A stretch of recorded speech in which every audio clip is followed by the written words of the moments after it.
সুপ্রিয় সরাইল আশুগঞ্জ বিজয়নগর উপজেলার চান্দুরা বুদন্তি ইউনিয়ন তথা ব্রাহ্মণবাড়িয়া ২ নির্বাচনী এলাকার সংগ্রামী জনতা, আসসালামু আলাইকুম। আমি অ্যাডভোকেট মোহাম্মদ জিয়াউল হক মৃধা। আমি ত্রয়োদশ জাতীয় সংসদ নির্বাচনে জাতীয় পার্টি মনোনীত লাঙ্গল প্রতীকের সংসদ সদস্য পদপ্রার্থী ছিলাম। অনিবার্য কারণবশত আমি নির্বাচন থেকে সরে দাঁড়াই। আমি নির্বাচন থেকে সরে দাঁড়ানোর পক্ষে একটি বিবৃতি দিয়ে আমি সরে দাঁড়িয়েছি। পরবর্তীকালে কিছু নেতিবাচক মন্তব্যের প্রেক্ষিতে আমি আমার ফেসবুক পোস্টে উল্লেখ করি যে আমি কারো স্বার্থে নির্বাচন থেকে সরে দাঁড়াইনি।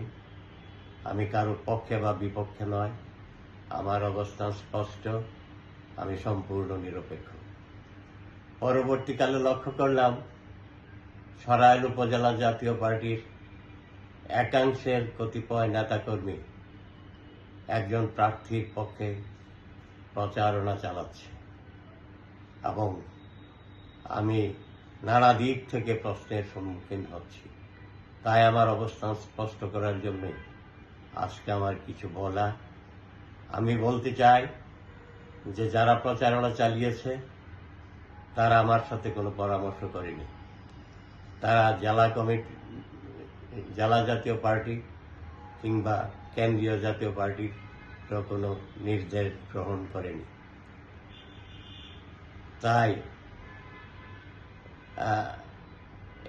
এই প্রচারণা সম্পূর্ণ আমার অজ্ঞাতে।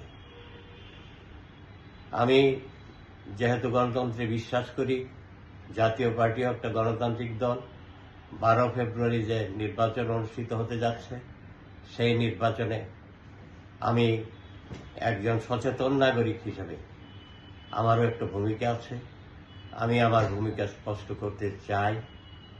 আমি মনে করি বাংলাদেশ জাতীয়তাবাদী দল এবং জাতীয় পার্টি উভয় দলই বাংলাদেশি জাতীয়তাবাদ, উদার গণতন্ত্র এবং ধর্মীয় মূল্যবোধে বিশ্বাসী। নীতি এবং আদর্শের দিক থেকে উভয় দলের মধ্যে একটা মিল আছে। তাই আমি মনে করি জাতীয়তাবাদী দল সমর্থিত জোট প্রার্থীকেই ভোট দেওয়া আমার দলের পক্ষে উচিত বলে আমি মনে করি।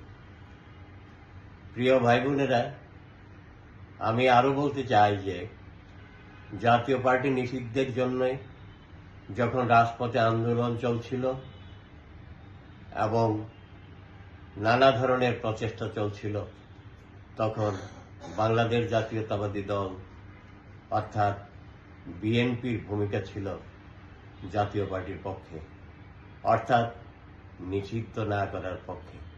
এই কৃতজ্ঞতাবোধ থেকেও আমি বলছি যে আমাদের উচিত জাতীয়তাবাদী দল সমর্থিত জোট প্রার্থীকে সমর্থন দেওয়া। আমি তাছাড়া জোট প্রার্থী জনাব জুনায়েদ আল হাবিব একজন প্রবীণ ব্যক্তি, একজন বয়োজ্যেষ্ঠ ব্যক্তি। অন্য প্রার্থী যারা তারা বয়সে তরুণ, তাদের সামনে আছে অফুরন্ত ভবিষ্যৎ। আমিও যেহেতু একজন প্রবীণ এবং বয়োজ্যেষ্ঠ ব্যক্তি, তাই আমি বয়োজ্যেষ্ঠ ব্যক্তিকেই সমর্থন করার কথা বলবো। সকল দিক বিবেচনা করে, বিশেষ করে সরাইল আশুগঞ্জের আমার দলের নেতা কর্মীদের সাথে পরামর্শক্রমে এবং বিএনপির সরাইল আশুগঞ্জের নিবেদিত প্রাণ নেতা কর্মীদের অনুরোধ ক্রমে আমি সিদ্ধান্ত নিয়েছি যে আগামী 12 ফেব্রুয়ারির নির্বাচনে জাতীয় পার্টির নেতাকর্মী তথা তথা আমার বন্ধু বান্ধব শুভাকাঙ্ক্ষী আত্মীয় স্বজন যারা আছেন তারা বিএনপি দলীয় জোট সমর্থিত মৌলানা জোনায়েদ আল হাবিবকে খেজুর মার্কা প্রতীকে ভোট দিবেন। এই খেজুর গাছ প্রতীকে ভোট দিবেন। আমি তার জন্য দোয়া করি এবং মৌলানা জোনায়েদ আল হাবিবের সফলতা কামনা করি। সকলকে ধন্যবাদ। চলে